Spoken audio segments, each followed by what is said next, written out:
Item ಯಾವುದೇ ಇರಲಿ try ಮಾಡಿ ಆಚಿ ಚಿಕನ್ ಮಸಾಲಾ. ಆಚಿ ಚಿಕನ್ ಮಸಾಲಾ. ಒಂದು ವಾರದಿಂದ ಹೆಚ್ಚು ಕಡಿಮೆ ಇದ್ರ ಬಗ್ಗೆ ಮಾತಾಡ್ತಾ ಇದ್ದೀವಿ ಸರ್. ಬೆಂಗಳೂರು ಅಭಿವೃದ್ಧಿ ಆಗಬೇಕು, ಕೃಷ್ಣ ಬೈರೇಗೌಡರ ನೇತೃತ್ವದಲ್ಲಿ ಒಂದು ಕೆಲಸ ಆಗ್ತಾ ಇದೆ ಅಂತ ಪರ ವಿರೋಧದ ಚರ್ಚೆ ಇದೆ.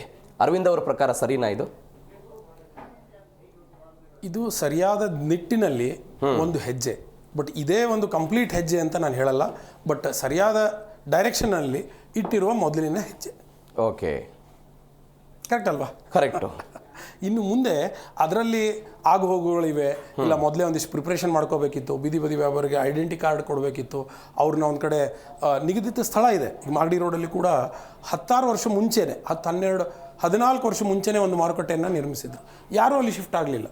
ಯಾಕಂದರೆ ಇಲ್ಲಿ ಒತ್ತಡ ಇರಲಿಲ್ಲ. ಜನರಿಗೆ ಯಾವುದು ಕಾಣುತ್ತೋ ಅದು ಮಾರಾಟ ಆಗುತ್ತೆ ಅನ್ನುವಂಥ ಒಂದು ಭಾವನೆಯಿಂದ ಇರುವಂಥ ನಮ್ಮ ಜನರಿಗೆ ಎದುರಿಗೆ ಕಾಣಬೇಕು ಅಲ್ವಾ? ಹಾಗಾಗಿ ಅವರು ಎದುರಿಗೆ ಕಾಣುವಂಥ ಜಾಗದಲ್ಲಿ ಬಂದು ನಿಂತ್ಕೊಂಡು ವಿಜಯನಗರದಲ್ಲಿ ನಮ್ಮ ಅಂಡರ್ಗ್ರೌಂಡಲ್ಲಿ ಪ್ರಿಯಾ ಕೃಷ್ಣ ಮತ್ತು ಕೃಷ್ಣಪ್ಪ ಅವರು MLA ಅವರು ಇರುವಾಗ ಅದನ್ನೊಂದು ದಿಟ್ಟವಾದ ಒಂದು ಹೆಜ್ಜೆಯಿಂದ ಕೆಳಗಡೆ ಅಂಡರ್ಗ್ರೌಂಡ್ ಪಾಲಿಕಾ ಬಜಾರ್ ಅಂತ ಹೇಳಿ ಮಾಡಿದ್ದಾರೆ. ಡೆಲ್ಲಿಯ ಪಾಲಿಕಾ ಬಜಾರ್ ಹಾಗೆ. ಆಫ್ಕೋರ್ಸ್ ಅದರಲ್ಲಿ ಮತ್ತೆ ನ್ಯೂನ್ಯತೆ ಇದೆ. ಅದರಲ್ಲಿ ನಾನು ಕೂಡ ರೆಡ್ ಫ್ಲ್ಯಾಗ್ ಎತ್ತಿದವನೇ. ಇಲ್ಲ ಅದು ಸರಿಯಾಗಿ ಅಲ್ಲ ಅಂತ ಹೇಳುವಂಥ ದಿಟ್ಟಿನಲ್ಲಿ ಅವತ್ತು ದಿವಸ MLA ಅವರ ಎದುರುಗಡೆ ಚರ್ಚೆ ಮಾಡಿದ್ವಿ. ಆದರೆ ಒಂದು ಪ್ರಯತ್ನ ನಡೆದಿತ್ತು. ಆದರೆ ಜನ ಅಲ್ಲಿ ಹೋಗಲಿಲ್ಲ. ಯಾಕಂದರೆ ನೀವು ಬೀದಿ ಬದಿ ವ್ಯಾಪಾರಿಗಳಿಗೆ ಪ್ರೋತ್ಸಾಹ ಕೊಡ್ತಾ ಹೋದ್ರಿ. ನಾವು ಮುಟ್ಟಿದರೆ ನಮ್ಮ ಮೇಲೆ ಎಲ್ಲಿ ಬರುತ್ತೆ ಅಂತ ಹೇಳ್ಕೊಂಬಿಟ್ಟು ರಾಜಕಾರಣಿಗಳು ಅದನ್ನು ಮುಟ್ಟಲಿಲ್ಲ. ಆದರೆ ಇವತ್ತಿನ ಸರ್ಕಾರ ಅದು ಒಂದು ದಿಟ್ಟವಾದ ಒಂದು ಹೆಜ್ಜೆಯನ್ನು ಇಟ್ಟಿರೋದು ನೋಡಿದ್ರೆ ಅದು it's a welcome move. Of course fine tunings are required. Definitely democracy goes like that. It is a right step in a right direction. First step in a right direction. Correct. DK Shivakumar ಅವ್ರ ಕನಸಾಗಿತ್ತು sir. ಸುಮಾರು ಜನರು ಇದನ್ನ ಬಗ್ಗೆ ಹೇಳಿದ್ದಾರೆ. But ಇವತ್ತು DK Shivakumar ಅವರು ಒಂದು ಅನಿವಾರ್ಯತೆ ಬರುವಂಥ ಪರಿಸ್ಥಿತಿಗೆ ಬಂದಿದೆ. ಯಾಕಂದರೆ ಈ ಎನ್ಕ್ರೋಚ್ಮೆಂಟಿಂದ ಬರೀ ಎನ್ಕ್ರೋಚ್ಮೆಂಟು ನೋಡೋಕ್ಕೆ ಕಣ್ಣು ಕಾಣ್ತಾ ಇದೆ ಅಂಥದ್ದು ಅಷ್ಟೇ ಅಲ್ಲ. ಅವರು ಅಲ್ಲಿ ಕಸ ಹಾಕ್ತಾರೆ, ಅಲ್ಲಿ ಬ್ಲಾಕ್ ಆಗ್ತವೆ, ಏನೇನೋ ಕನ್ಸ್ಟ್ರಕ್ಷನ್ಸ್ ಮಾಡ್ಕೋತಾರೆ. ಸೆಮಿ ಕನ್ಸ್ಟ್ರಕ್ಷನ್ಸೇ ಇರ್ಬೋದು. ಅದರಿಂದ ನೀರು ಸರಿಯಾಗಿ ಹೋಗ್ತಾ ಇಲ್ಲ, ಬ್ಲಾಕೇಡ್ ಆಗ್ತಾ ಇದೆ. ಅದರಿಂದ ಬೀದಿ ಬದಿ ನಾಯಿಗಳು ಜಾಸ್ತಿ ಆಗ್ತಾ ಇದೆ. So there is a cascading effects. So ಹಾಗಾಗಿ ಅದಕ್ಕೆ ಎಲ್ಲದಕ್ಕೂ ಪರಿಹಾರ ಅಂತ ನೋಡಿದಾಗ ಇದನ್ನು ಮಾಡಲೇಬೇಕಾಗಿರುವಂಥ ಪರಿಸ್ಥಿತಿನೂ ಬಂದಿತ್ತು. ಇವತ್ತು ಇವರಿಲ್ಲದೆ ಇನ್ನೊಬ್ಬರು ಬಂದಿದ್ದರು ಆಗಿರೋದು. ಆದರೆ ಇವರು ಬಂದಿರುವಾಗ ಒಂದು ದಿಟ್ಟವಾದ ಮಿನಿಸ್ಟ್ರು ಕೂಡ ಹೆಜ್ಜೆ ತೊಗೊಳ್ತಾ ಇದ್ದಾರೆ. ಅದಕ್ಕೆ ಚೀಫ್ ಮಿನಿಸ್ಟರ್ ಆದವರು ಅದಕ್ಕೆ ಸಾಥ್ ಕೊಡ್ತಾ ಇದ್ದಾರಲ್ಲ, ಅದು ಕೂಡ ಮುಖ್ಯ. ಅದೇ ಪ್ರಕಾರ ನೀವು ಹೇಳಿರುವಂಥ ಸ್ಟೇಟ್ಮೆಂಟು ಅಲ್ಲಿರುವ ಸ್ಥಳೀಯ MLA ಕಾರ್ಪೊರೇಟರ್ ಕೂಡ ಅದಕ್ಕೆ ಪ್ರೋತ್ಸಾಹ ಕೊಡಬೇಕು. ಅದು ಬಿಟ್ಬಿಟ್ಟು ಅಯ್ಯೋ ಮಾಡಿಬಿಟ್ರು ಅಂತ ಹೇಗೋ ಒಂದು 4 ಜನ ಹೋಗಿ ಭೇಟಿ ಆದಾಗ ಏನಂತಾರೆ ಮೊಸಳೆ ಕಣ್ಣೀರುಗಳನ್ನು ಬಿಡುವಂಥ ಕೆಲಸಗಳನ್ನು ಬಿಡಬೇಕು. ಇದನ್ನು ಪ್ರಶಂಸಿಸಬೇಕು. ಪಕ್ಷಾತೀತವಾಗಿ ಹೌದು ಈ ಡ್ರೈವ್ ಬೇಕಿತ್ತು, ಇದಕ್ಕೆ ಬೇಕಾಗಿರುವಂಥ ಈಗ ಪೂರ್ವ ಸಿದ್ಧತೆ ಮಾಡ್ಕೋಬೇಕಿತ್ತು. ಅದು ಆಗದೇ ಇದ್ದರೂ ಜೊತೆಗೆ ಏನು ಮಾಡ್ಕೋಬೋದು ಅನ್ನೋದ್ರ ಬಗ್ಗೆ ಒಂದಿಷ್ಟು ಗಮನ ಹರಿಸಬೇಕು. ಸರ್ಕಾರ ಅಂದಾಗ ಎಲ್ಲರನ್ನೂ ತೂಕಿ ನಾಡಿ ಮಾಡಬೇಕಾಗತ್ತೆ. ಆವಾಗಲೇ ಅದು ಡೆಮೋಕ್ರಸಿ, ಆವಾಗಲೇ ನ್ಯಾಯ. ಈಗ ಸುಪ್ರೀಂ ಕೋರ್ಟ್ದ ಆದೇಶದ ಮೇಲೆ ಇದನ್ನು ಮಾಡ್ತಾ ಇದ್ದಾರೆ. ಹೈಕೋರ್ಟ್ ಆದೇಶ ಕೂಡ ಆಗಿದೆ. ಹೌದು, ಸುಪ್ರೀಂ ಕೋರ್ಟ್ ಅವರೇ ಇವರು ಕಾರ್ಯಾಚರಣೆ ಶುರು ಮಾಡಿ 2ನೇ ದಿವಸ ಸುಪ್ರೀಂ ಕೋರ್ಟಲ್ಲಿ ಒಂದು ಬೇರೆ ಪ್ರಕರಣದಲ್ಲಿ ಹೇಳ್ತಾರೆ ಅವ್ರಿಗೂ ಕೂಡ ಒಂದು ಹಕ್ಕಿದೆ. ಹೌದು, ಬೀದಿ ಬದಿ ವ್ಯಾಪಾರಿಗಳಿಗೆ ಕೂಡ ಹಕ್ಕಿದೆ. ಬದುಕುವ ಹಕ್ಕಿಗೆ ಅದಕ್ಕೆ ಅಂತಲ್ಲ, ಬಟ್ ಹಕ್ಕಿದೆ ಅಂತ ಸುಪ್ರೀಂ ಕೋರ್ಟ್ ಹೇಳಿದೆ. ಸುಪ್ರೀಂ ಕೋರ್ಟ್ ಹೇಳಿರೋದ್ರಲ್ಲಿ ನಮ್ಮ ವಿವೇಚನೆ ಬೇಡ, ಆಯಿತಾ? ಅದರ ಆದಮೇಲೆ ನಾವು ಚರ್ಚೆ ಮಾಡೋಣ. ಹೌದು, ಬದುಕುವ ಹಕ್ಕು ಇದೆ. ಅಟ್ ದ ಸೇಮ್ ಟೈಮ್ ಅಲ್ಲೇ ಇರುವಂಥ ಶಾಪ್ ಕೀಪರ್ಸು ಬಾಡಿಗೆ ಕಟ್ಕೊಂಡು ಲಾಸಲ್ಲಿ ಹೋಗ್ತಾ ಇದ್ದಾರಲ್ಲ ಇವತ್ತು, ಅವ್ರಿಗೂ ಒಂದು ಹಕ್ಕಿದೆ. ಅವ್ರದ್ದು ನೀವು ಉಲ್ಲಂಘನೆ ಮಾಡ್ತಿದ್ದೀರಾ ಅನ್ನೋದು ಅವ್ರು ತಿಳ್ಕೋಬೇಕು. ಅದು ಅಟ್ ದ ಸೇಮ್ ಟೈಮ್ ಯಾರೋ ಒಬ್ಬರು ಅಲ್ಲಿ ನೀವು ಎನ್ಕ್ರೋಚ್ ಮಾಡಿದ್ದೀರಿ, ನಡ್ಕೊಂಡು ರೋಡ್ ಮೇಲೆ ಹೋಗ್ತಾಯಿದ್ರು, ಗಾಡಿ ಬಡ್ದೋಯ್ತು, ಸತ್ತೋದ್ರು. ಅಪ್ರಾಕ್ಸಿಮೇಟ್ಲಿ 800 to 900 ಪೀಪಲ್ಗೆ ಒಂದು ಆಕ್ಸಿಡೆಂಟ್ ಆಗಿದೆ.